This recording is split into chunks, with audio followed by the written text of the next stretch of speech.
هاي كيفكن؟ اليوم رح أعمل معكم وصفة كفتة ببطاطا، بس رح تعجبكم كتير كتير. جربوها، نصيحة من قلبي. يلا نبلش. أول شي منجيب بصلة ومنبرشها ومنعصر ميتها كتير منيح، وفوقها منحط نص كيلو من اللحمة، ومنضيف فوقن معلقتين من البقسماط أو الكعك المطحون حسب ما بتسموه.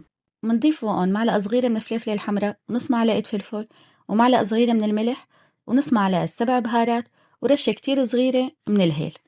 بدي أنصحكم لا تزودوا بهارات، اللي حطيتهم عيارها 100% ظابط. نصيحة أبدا ما بدها بهارات كتير. بعدين منخلطها كتير منيح مع بعضها حوالي 5-6 دقايق لحتى تكمش كلها على بعض. بعدين منجيب بطاطتين كبار منقطعهم من النص، منقطعها بهذا الشكل بالمايل. بناخدها شوي شوي كأنكم عم تقطعوا تفاح، من الزاوية لتحت من الزاوية لتحت، لا تكون رقيقة ولا تكون سميكة. مثل ما شايفين بيطلع شكلها كتير حلو معنا. بنكمل كمية على هذا ومثله. والفليفلة منفضي قلبها من البزر، ومنقطعها من النص، ومنقطعها بعدين أصابع لحتى تلبق مع البطاطا. وإذا عم تحبوا وصفاتي ووصلتوا معي لهون، بتمنى تشتركوا بالقناة وتفعلوا زر الجرس. ولتشكيل الكفتة منحط شوية زيت بإيدنا ومندعبلها. فيكن سوا دوائر، فيكن سوا على شكل أصابع، بس بما أنه قطعنا الخضرة على شكل أصابع، بقى كمان الكفتة رح ساويها نفس الشكل مشان يطلع المنظر آخر شي حلو. وبطنجرة منحط الزيت ومنخليه ليحمى، ومننزل فوق البطاطا. منقليها تقريبا، هي بتبين معكم انه مستوية من برا، بس بما انه سميكة ما بتكون لسه استوت على الاخير من النص. وهذا اللي بدنا اياه لانه لسه بدها تنحط بالفرن.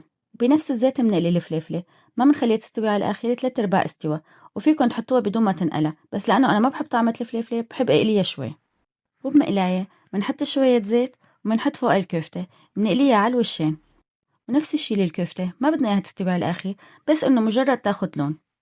بعد ما جهز كل شي معنا، منصفهم بهي الطريقة بالصينية: كفتة بطاطا فليفلة، وعلى هذا ومثله. بنفس المقلاية اللي قلينا فيها الكفتة بنعمل الصوص. نحتاج لمعلقة كبيرة مية بندورة، ونص معلقة دبس فليفلة، ومعلقة صغيرة ملح، ونص معلقة فلفل، ورشة صغيرة كتير من الأوريجانو. ومننزل فوقن حوالي 4 كاسات من المي السخنة. منحركن كتير منيح مع بعضن، ومننزلن فوق الصينية. بعدين منفوتها على فرن محمى مسبقا على درجة حرارة 200 بالرف الوسطاني لمدة نص ساعة. وهي شكلها بعد ما طلع من الفرن، أقسم بالله طعمتها بتاخد العقل. قدموها مع رز أو كلوها مع الخبز. بس هيك، هي وصفة اليوم. إذا عجبتكم وصفاتي لا تنسوني من اللايك والاشتراك بالقناة. بحبكم بالله. سلام.